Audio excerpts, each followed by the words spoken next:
Very good morning.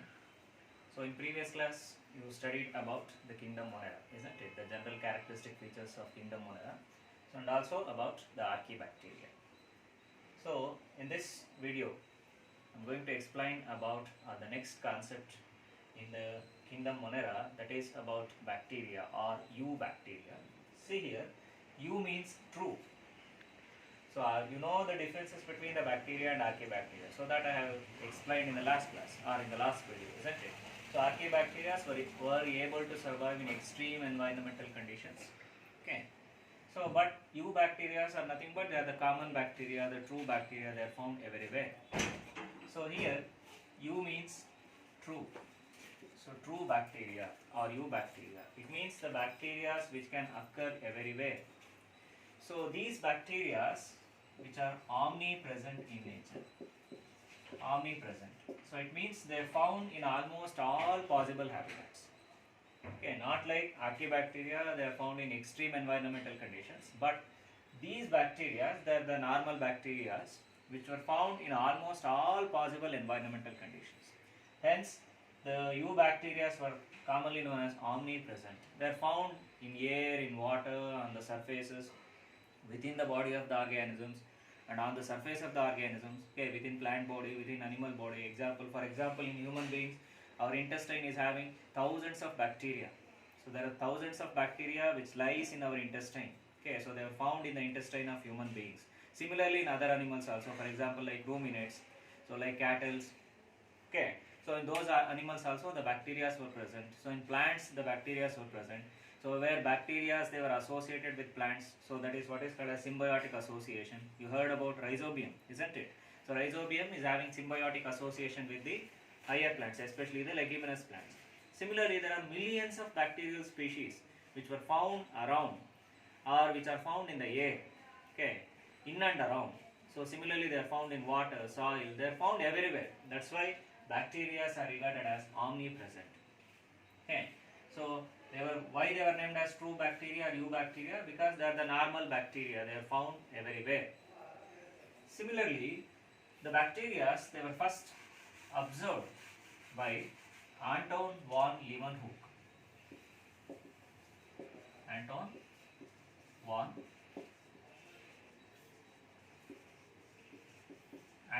Leeuwenhoek, who first identified or observed bacteria.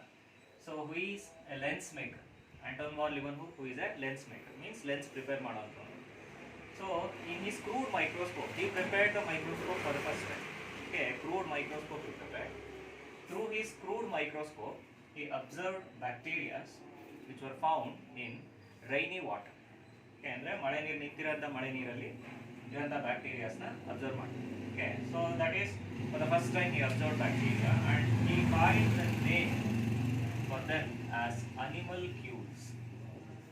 He coined them as animalcules, where he observed bacteria for the first time in his self-made microscope or a crude microscope. So and then he coined the name for that as animalcules. ಅದಕ್ಕೆ animalcules ಅಂತ name ಮಾಡಿ. Later on, Ehrenberg, who coined the name bacteria for the first time. So bacteria the first name coin ಮಾಡಿದಾರು, that is Ehrenberg. Ehrenberg coined the term bacteria for the first time. And the study of bacteria is what we call as bacteriology. The science that deals with the study of bacteria is known as bacteriology. Okay, bacteriology, this is the science that deals with the study of bacteria. And the person who is specialized in studying bacteria or in bacteriology, who is known as bacteriologist. The person who is specialized in studying bacteria or bacteriology, and he is known as bacteriologist. Okay, so I said bacteria they found everywhere, so they are omnipresent in nature and they have various shapes and the size also of the bacteria also differs from one another. Okay, so let us look into the shape and size of bacteria. Okay, so usually the bacteria their size ranges from 0.2 to 1.5 micrometers in size. The normal size of the bacteria it is about 0.2 to 1.5 micrometers in size, because They are very small and they are microscopic in nature. Without microscope, you cannot see bacteria. Okay, so they are very small in nature. So that's why it ranges from 0.2 to 1.5 micrometers. Similarly, the shape of the bacteria that varies. The shape of the bacteria that varies. So the bacteria, they mainly occurs in three different forms. Okay, so one is rod-shaped bacteria, then spherical-shaped bacteria, and spiral. Okay, so there are three fundamental shapes can be seen in bacterial cell. Means the shape of the cell. So they may be rod-shaped, or they may be spherical, or they may be spiral. For example, the rod-shaped bacteria or what is called as bacilli. Similarly, the spherical bacteria were known as cocci or coccus. So then, the spiral-shaped bacteria are known as spirali. They are known as spirali. Okay. So let us look into each one, like cocci, bacilli, and spirali. So if we take spherical bacteria, means the bacterial cells are spherical in shape, and these spherical bacteria were known as coccus or cocci. Cocci is plural, coccus is singular. So where the cells are spherical, the bacterial cells are spherical in shape, and these spherical shaped bacteria were called as coccus. Okay, for example, like streptococcus. See here, coccus, that refers to the spherical shape. The cell is spherical in shape. That's why here it is known as coccus or cocci. Cocci is plural, coccus is singular. So for example, micrococci. See, micrococci means the spherical shaped bacteria which occurs only one, or it occurs singly. ಒಂದೇ ಒಂದು bacteria ಇದ್ರೆ ಅದನ್ನ ಮೈಕ್ರೋಕಾಕೈ ಅಂತ ಕರಿತೀವಿ. If the spherical bacteria or if the coccus, if it occurs singly, ಒಂದೇ ಒಂದಿದ್ರೆ, that is what is called as micrococci. Similarly, diplococci. It means the spherical shaped bacteria if they occurs in a pair. Pairal. The spherical bacteria if they occurs in a pair, that is what is called as diplococci. So for example, Diplococcus pneumoniae.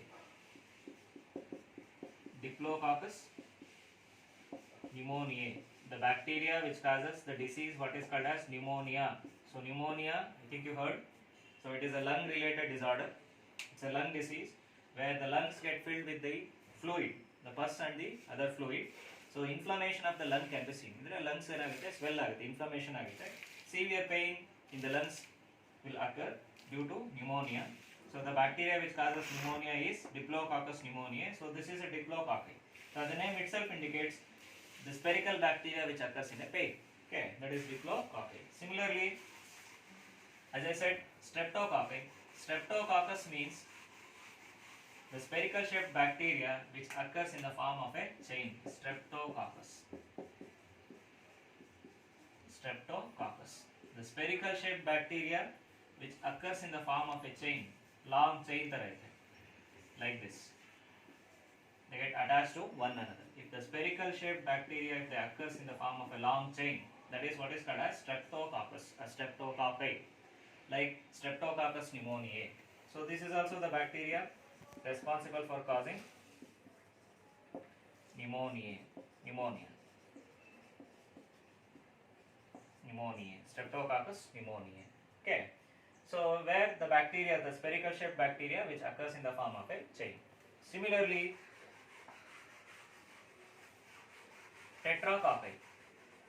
So tetracocci means See here, 4 spherical shaped bacteria which occurs in a group.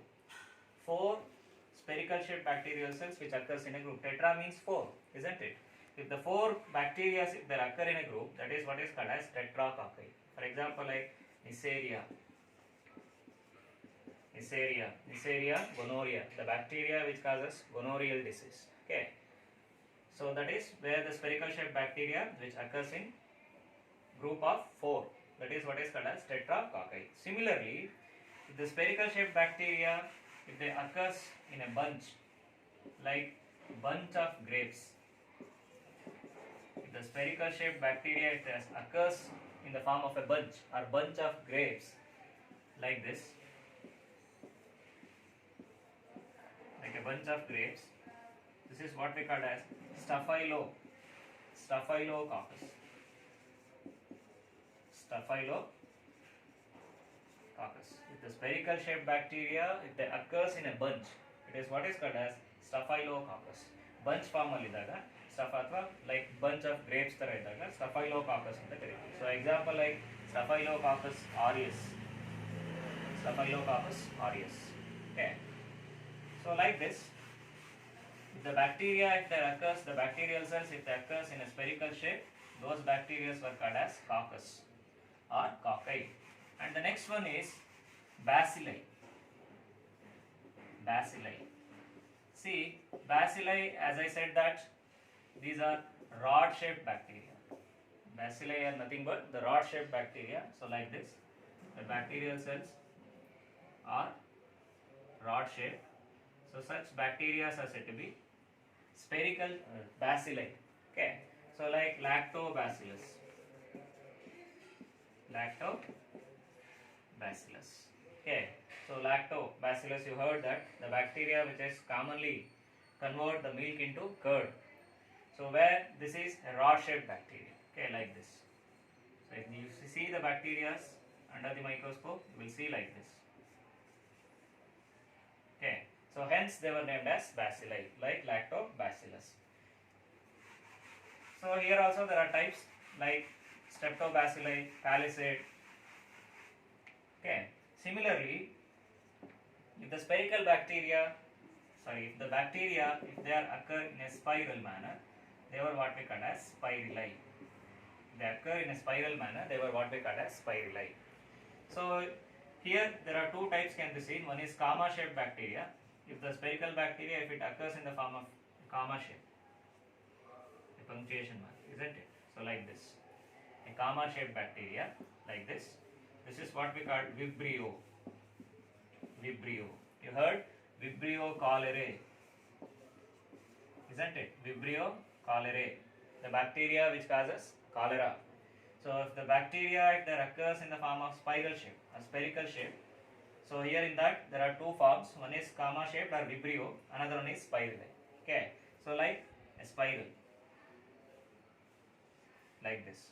So those bacteria are called as spirali. So that is based on the morphology of the bacterial cell. Andre cell ಯಾವ shape ಅಲ್ಲಿ ಇದೆ ಅನ್ನೋ basis ಮೇಲೆ three basic forms. So one is cocci, another one is bacilli, another one is spirali. That is based on the shape of the cell.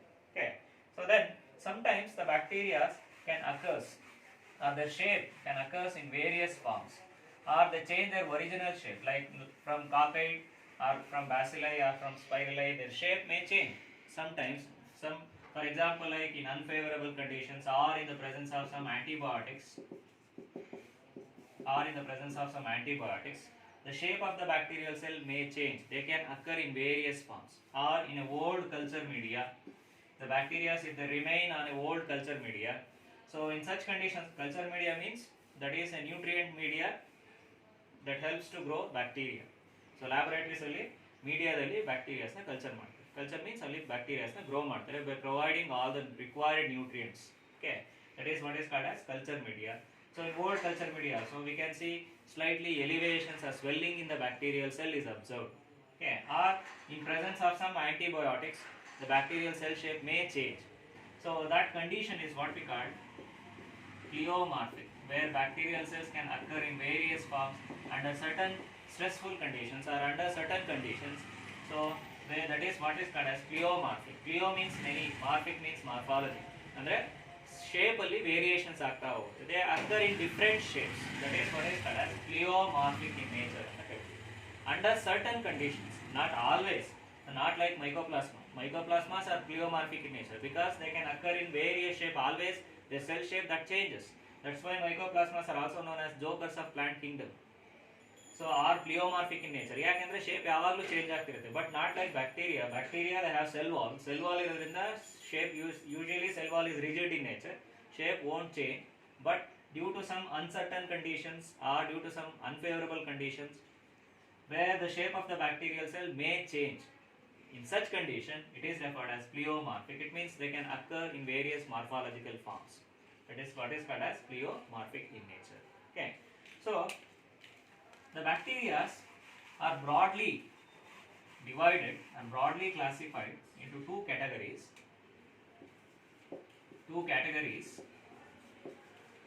Based on staining. Bacteria were broadly classified into two categories based on staining. So that category is, one is gram positive bacteria, another one is gram negative bacteria. See here, staining and coloring, adding the color for the cells or any tissues. So where that is what is called as a staining. ಯಾಕೆ ನಾವು colour add ಮಾಡ್ತೀವಿ? For example, to view under the microscope any cell or any tissue or any organ, to focus under the microscope, usually we add the stain or a dye. A stain is nothing but a dye, coloring agent, to create contrast between the cells or between the tissues. So by that, they were more visible or clearly visible. The tissues or the cells, they were clearly visible once we add the stain, because it gives a color to the cytoplasm or the cell wall or even into the cell organelles. There are different types of stains were there. So adding color to a cell or a tissue, that process what is called as staining. Okay. Based on the staining procedure, bacteria were grouped into two categories. One is gram positive, another one is gram negative bacteria. Okay. So gram positive and gram negative bacteria. So that is mainly based on the staining. So I said, what is staining? Staining is nothing but addition of a color or a dye for the cells. Okay, to view the cells under the microscope. It creates a contrast. It means the differences among the cell wall or the tissues likewise. Okay. So this type of staining technique are classified the bacteria into two categories like gram positive and gram negative. So by means of, by a scientist known as Hans Christian Gram. That's why it is named as gram staining. This is a staining procedure given by Hans Christian Gram. So hence it is known as gram staining. See, based on the staining technique, the bacteria were grouped into gram positive and gram negative. So gram positive bacteria, they retain or they looks purple or violet in color under the microscope. They looks purple or violet in color under the microscope, and those bacteria are considered as gram positive bacteria. And those bacteria which looks pink in color, they were considered as gram negative bacteria.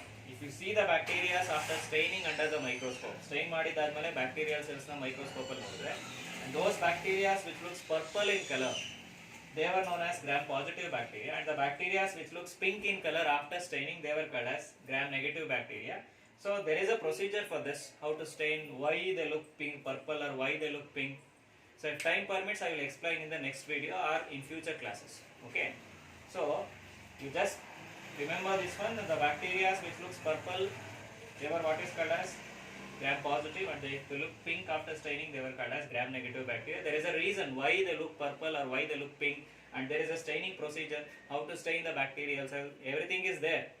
But for this class or for this video, you just remember this thing. So if time permits, I will explain it later. Okay. So just think, there are two categories in bacteria. One is gram positive and gram negative bacteria, and there is a differences also between these gram positive and gram negative bacteria. There is a difference in the cell wall between these two bacterial cells. You just remember that one. Okay. So I will tell you, or I will explain the staining procedure in a separate video, how to stain the bacterial cells, or what is the procedure of the gram staining. I will explain it in a separate video. Okay. So the next thing is classification of bacteria based on the nutrition. Okay, so based on the nutrition, the bacterial cells were classified into heterotrophic bacteria and autotrophic bacteria. So based on the nutrition, the bacterial cells or bacteria were classified into heterotrophic bacteria and autotrophic bacteria. Okay. See, the bacterial classification, earlier it was done based on the morphology. the bacterial classification was done. Morphology means the cell shape, likewise, or the size of the cell, or the shape of the cell, how the cell looks. Based on that, or based on the morphological feature only, earlier there was a classification that is based on morphology. Okay. So, but later on came to know that morphology is not only considered for classification, or it is insufficient to classify the bacteria based on morphology. There are some other extra characters were needed. So, like thereafter, the physiological characters are also considered to classify bacteria. Means the cell functioning, how the cell function, what is the nutrition, or what is the respiration, like that. The physiological characters are also considered. Physiological characters were also considered to classify the bacteria. So hence nutrition is also one of the physiological function. So thereafter the bacteria were classified based on the nutrition, not only based on the morphology. Earlier the cells were classified, or bacteria were classified only based on the morphology. So by Burgess, by a bacteriologist, a well-known bacteriologist known as Burgess, and his classification system is known as Burgess Manual of Classification, or Burgess Manual of Determinative Bacteriology. So this is a book wrote by Burgess. Okay. So based on that, the bacteria were classified morphologically. Later on, as they thought it is insufficient to classify them morphologically only, so then physiological characters were also added. So hence nutrition is also one of the physiological process to classify the bacteria. Based on that, there are two kinds of bacteria were observed. One is heterotrophic bacteria, another one is autotrophic bacteria. Okay, so heterotrophic bacteria, these are the bacteria which depends on, you know what are heterotrophs? The organisms which depends on other organisms for its food and as well as for shelter. So heterotrophic bacteria, they may be parasites. Parasites. See here, the bacteria, they depend on the host. The bacteria that depend on the host. See here, what is a host here? The host is an organism which is usually larger than a parasite. It is an organism that provides shelter and food for the parasite. Para means dependent. It depends on the other. Parasite. Para means other. It depends on the other. Whereas host, this is an organism usually larger than the parasite, and it gives food and shelter or suitable conditions or environment for the parasite. That is what is called as a host, like plant or animal or human beings. So we are the parasites for the bacteria or any parasitic organisms. Okay. So heterotrophic bacteria are nothing but the bacteria are unable to prepare their food or are unable to prepare the organic matter. They depends on other organisms for their food, even for their shelter also. So in that one category is parasitic bacteria. It means the bacteria which lives as parasites on host.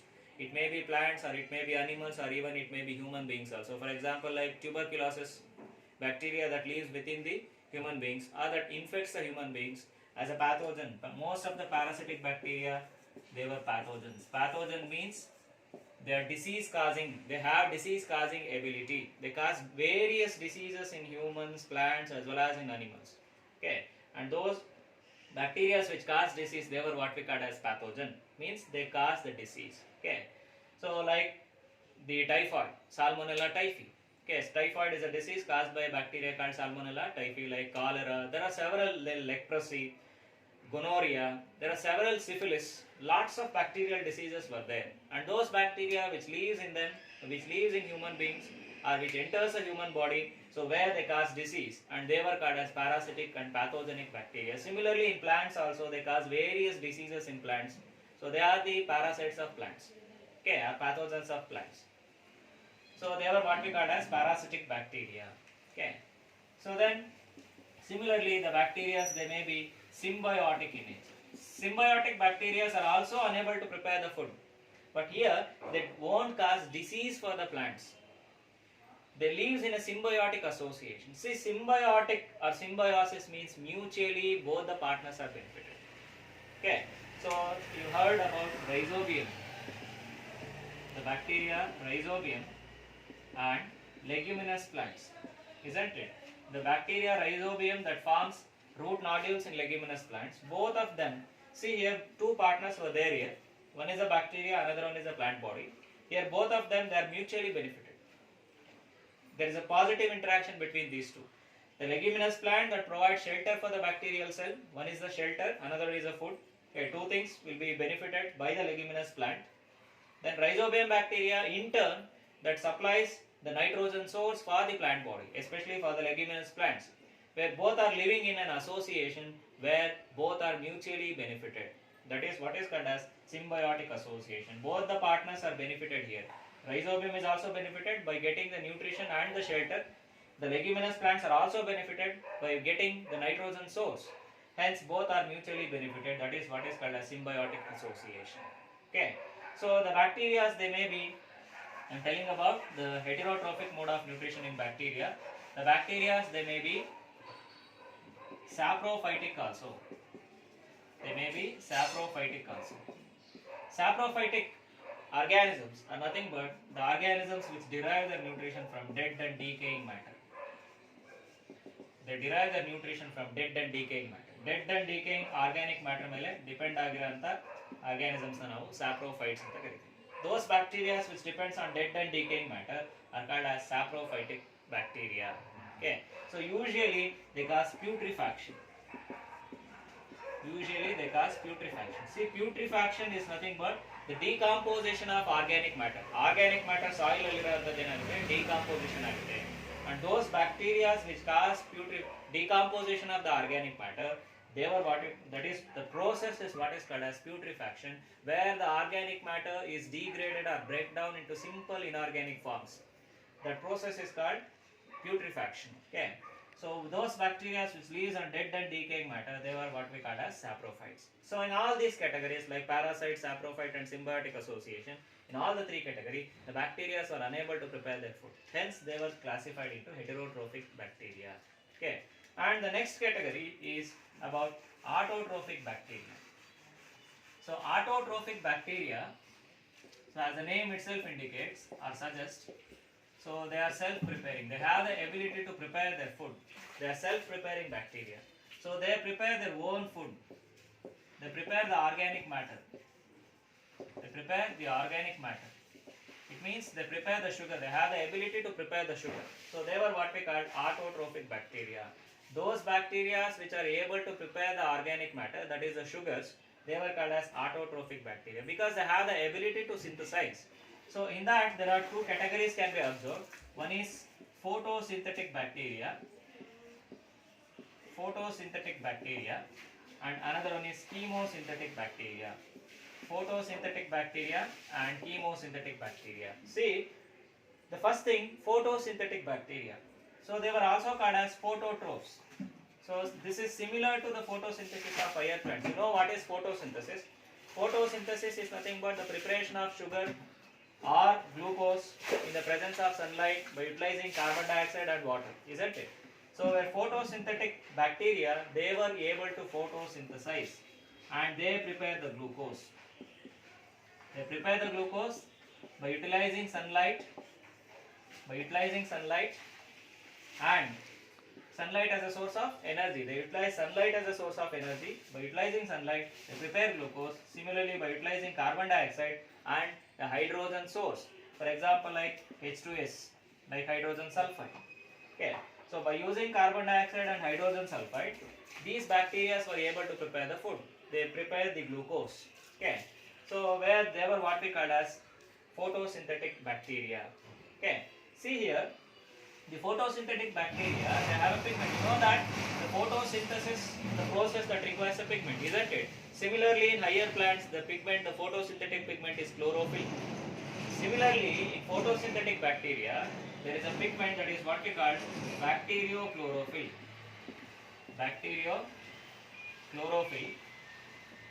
And bacterioviridin. These are the photosynthetic pigments which were found in bacteria. Bacteriochlorophyll and bacterioviridin are the photosynthetic pigments which are found in the bacterial cells, which are able to trap the light energy. ಅಂದ್ರೆ light energy na trap ಮಾಡೋದಕ್ಕೆ help ಮಾಡಂತ pigments ಯಾವುದು bacteriochlorophyll ಮತ್ತೆ bacterioviridin. They were not found in the chloroplast because you know that the bacteria are prokaryotic organism. There are no membrane bounded cell organelle, unlike in plants. Whereas in plants the pigments were found in the chloroplast, isn't it? But here the pigments were not associated in the plastid, or they were not found in the chloroplast. Simply they were distributed in the cytoplasm. Cytoplasm ಅಲ್ಲಿ pigment ಮಾತ್ರ distribute ಆಗಿರುತ್ತೆ, chloroplast ಅನ್ನೋ structure ಯಾವುದು ಇರಲ್ಲ ಇಲ್ಲಿ. So these are the photosynthetic pigments were seen in bacteria, that is bacteriochlorophyll, another one is bacterioviridin. And one more important and interesting thing about the photosynthesis of bacteria, so usually you know that the photosynthetic process that releases oxygen, isn't it? Once the plants photosynthesize, they release oxygen. But here, in this condition, in bacterial photosynthesis, there is no release of oxygen. There is no release of oxygen in photosynthesis of bacteria, because bacteria do not use water for their photosynthesis. Water use agalla illi. Usually the plants will use water as a raw material for photosynthesis.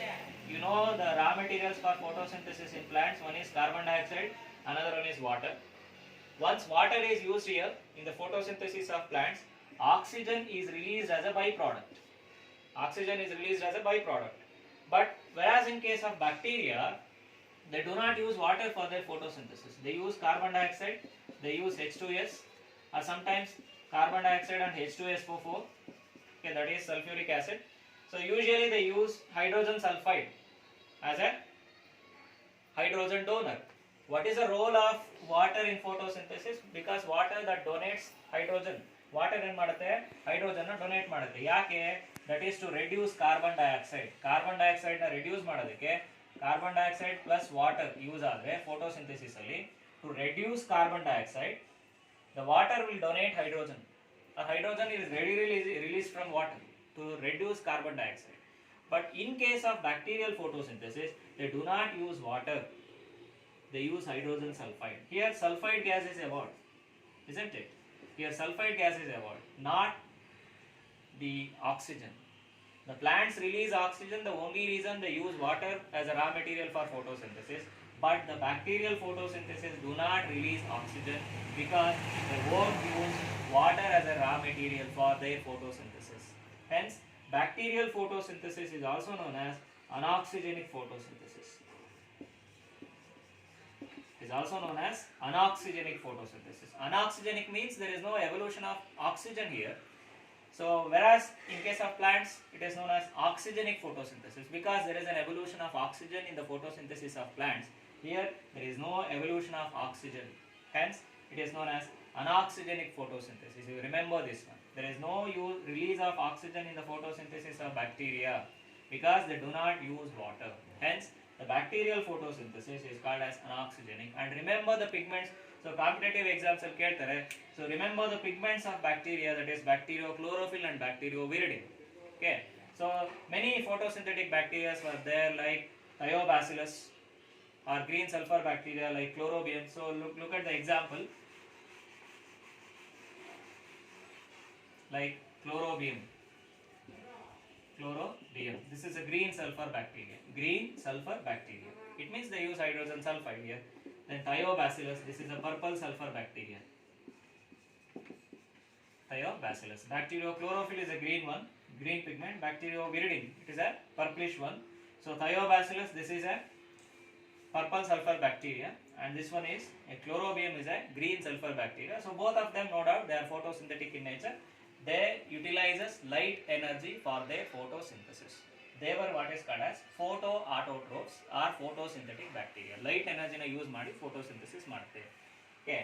And the next category in this, chemosynthetic bacteria. Chemosynthetic.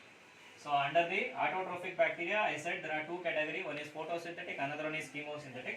Here the second category is chemosynthetic. As the name itself indicates, these are also the autotrophic bacteria. It means they prepare the food, they prepare the sugar.